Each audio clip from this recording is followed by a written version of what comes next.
The Human from a Dungeon, Chapter 116. Nick Smith, Adventurer Level 11, Human American. The freshly awakened orc was absolutely frozen in terror at the sight of Larry. She stared at us with wide eyes, while we stood frozen, trying to figure out what to say. Finally, Garen sighed, then walked over to her and kneeled. "Hey, there's nothing to be afraid of. They're friendly and saved our asses," he said gently. "Are you okay?" "Yeah, what happened? Friendly," she stammered. "Yes, friendly. We'd be dead if they weren't, right? Can you stand properly? And I guess that makes sense. How long was I out?" "Not that long. You took a pretty nasty hit from that hammer. But they'll shield you," Garen said, helping Sleepy to her feet. "Healed the rest of us, too."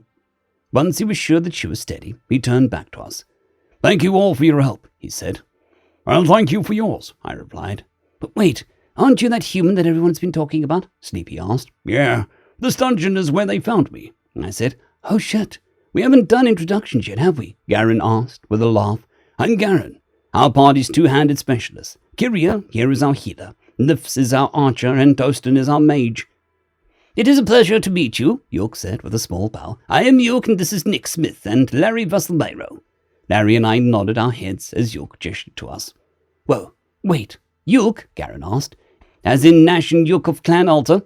York's face fell a bit, and I clocked why pretty quickly. He didn't really want to be fanfare that came with being a member of the Clan Alta at the moment, or the reputation that came with being part of Nash and York. "We should probably keep moving," I interrupted. "I'm tired, but—" "You're right," York said, sneaking me a grateful look. "I'm afraid that we're in quite a rush and must press on." "Really? Even after all that?" Garen replied, gesturing to the broken robot. "Why? It's a rather long story, and as I said, we're pressed for time." Garen stared at us for a moment, seemingly lost for words. Then he turned to look at his party. Pole Orc, or Dostin, pinched the bridge of his nose with a sigh. "Don't!" "We should go with them," Garen interrupted the exasperated mage. "They saved our asses, and we owe them to them." "We helped them save our asses," Dostin argued. "Sure, it was nice of them, but ultimately we have—" "Nah, we should go with," Nif said, adjusting his bow. "If they'll let us." "Well," I trailed off, glancing at York and Larry. "Their presence may increase the odds of our success," Larry said, "especially if we can retrieve Garen's hammer." "That's another reason we need to go with them," Garen laughed. "That hammer was expensive, not to mention the fact that we dropped our packs to run faster." "Yep, and all of our loot was in the packs," Nif added. "We either push forward with these guys, or we return as penniless beggars. I don't know about you, Dostin." "I've got bills to pay." Everyone stared at Dostin, and after a few moments he sighed dramatically. "Fine," he grumbled. A few glances were shared, but no further arguments were made. I pulled my sword out of the robot's face as Garen joined me at the front of our formation. Then we continued further into the dungeon. After walking for a while, he cleared his throat. "So, what brings you to Dalber's dungeon?" he asked. "We've got to go to the end of the dungeon," I shrugged. "The end? Yep. Well, that's a noteworthy goal. From what Dostin says, only 2 groups have made it that far, though." "According to the records," Dostin added, "there's been several attempts, but only 2 groups have faced the final boss and emerged victorious." "Yeah, I imagine the reset and teleportation thing has something to do with that," I laughed. "But for some reasons I can't get into, I don't think that's going to be a problem for us." "Some sort of human magic?" the mage asked. "He said reasons he can't get into," Garen scolded. "Wait, you're a he, right?" "Yep." "So humans have females?" "Yep." "What do they look like? Is it like with us and elves and such?" There were several more questions of similar nature, but I answered them to the best of my abilities. We ran into some more drones, but they were easily dispatched with York's electrical pulse spell. Eventually, we stumbled upon the York stuff. Since Dostin and York were on the verge of exhaustion, we decided to rest. Nif and Kyria used Dostin's heat stone to make a soup, and I was surprised at how much my mood improved from a warm meal. It was a very meaty soup, but it still tasted better than the dried fruits. I set my cup down and watched the symbols dance along the shields, wondering how they were going to get any sleep with the mirror-like walls reflecting the light dozens of times over. "Won't be long before we reach the machine boss," Garen said, checking his hammer for damage. "What do we know about it?" "It's a large construct, originally believed to be an iron golem," Dostin explained between soupy sips. "Its behavior is akin to that of a drone, meaning it won't attack unless we show aggression by attacking it or attempting to bypass it. It has been noted to have extremely effective ranged attacks that are almost impossible to dodge, and its melee attacks are pulverizing. So hit it with all we have right at the jump and hope it drops it, I added with a yawn. That has been the most effective strategy for defeating it so far, yes.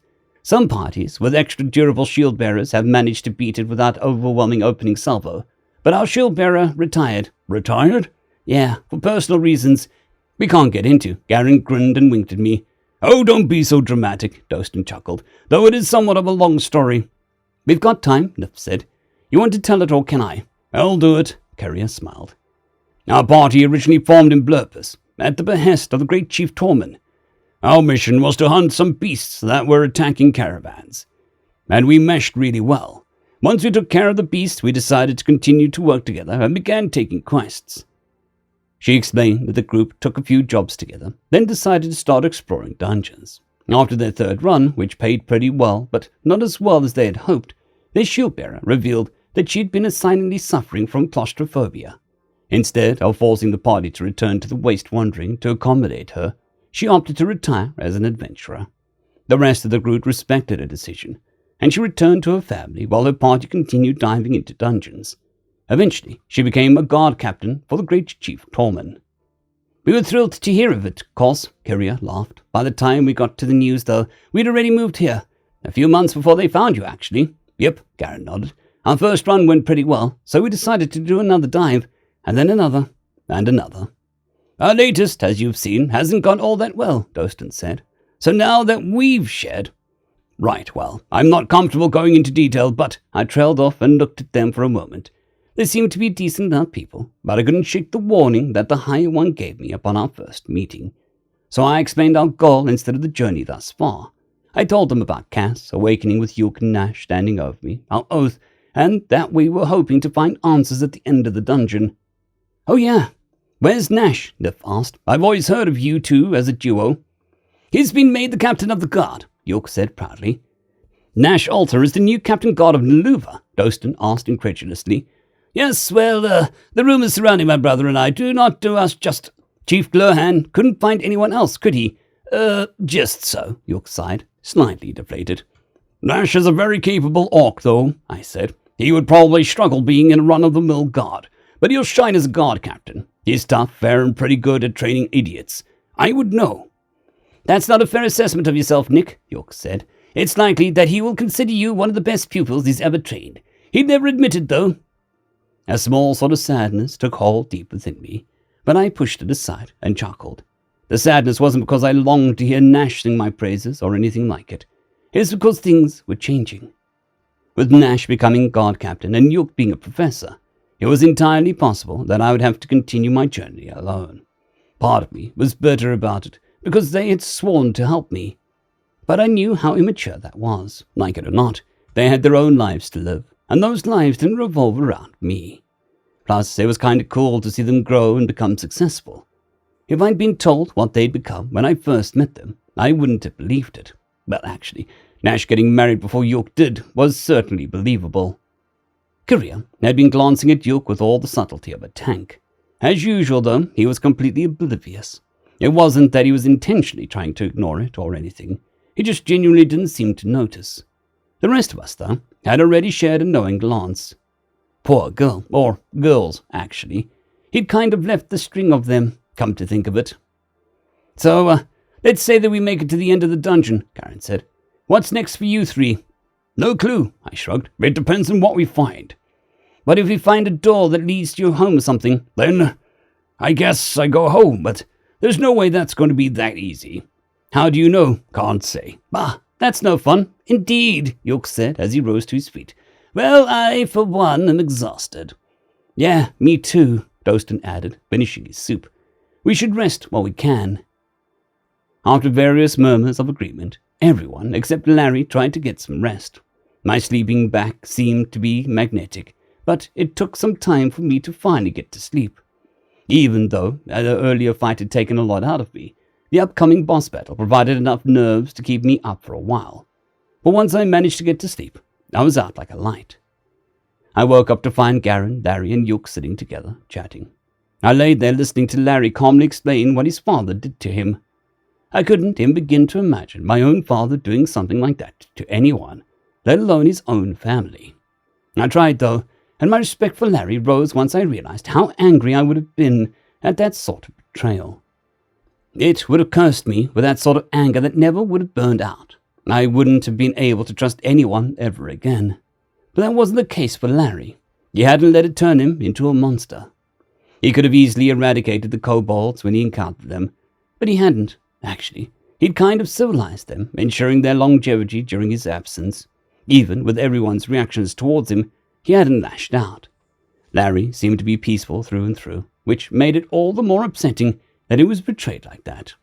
I don't even know what to say, Garen muttered. That's terrible, Larry asked. Certainly.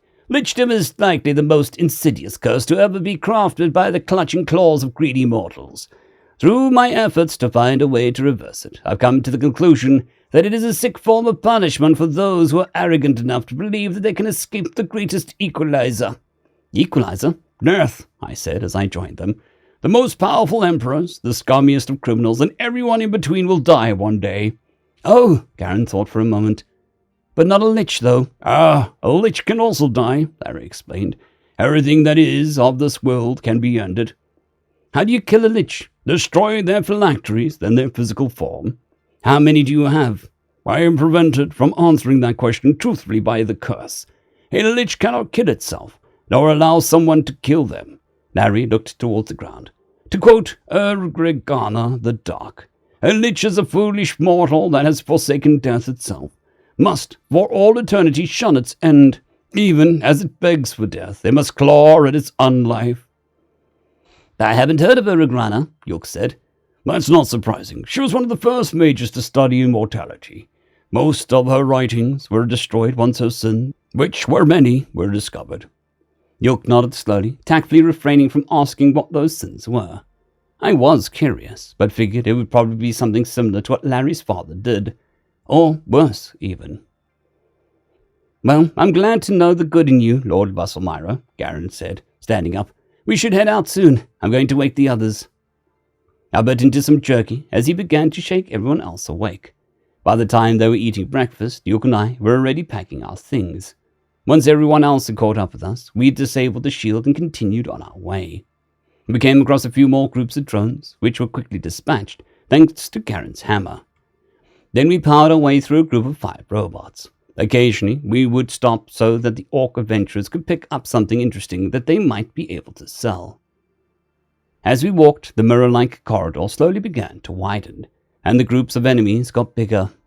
The robots were much easier to handle with everyone at full strength, though. The most eventful part of the fighting was when a drone managed to avoid Yuk's electrical pulse spell and fire a light beam. The beam bounced off the walls in an erratic pattern before hitting Garen in the shoulder.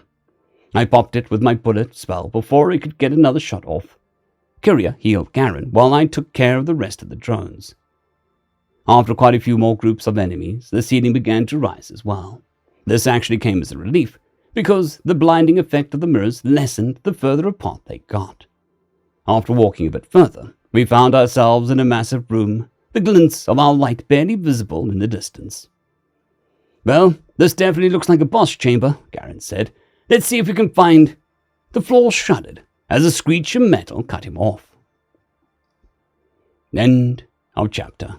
I'd quickly like to thank our Tier 5 channel members, Casper Arnholtz, Jon Creighton, Manatharia, 050, Dragzoon W.R.E, and Elijah Silvercross. Thank you very much.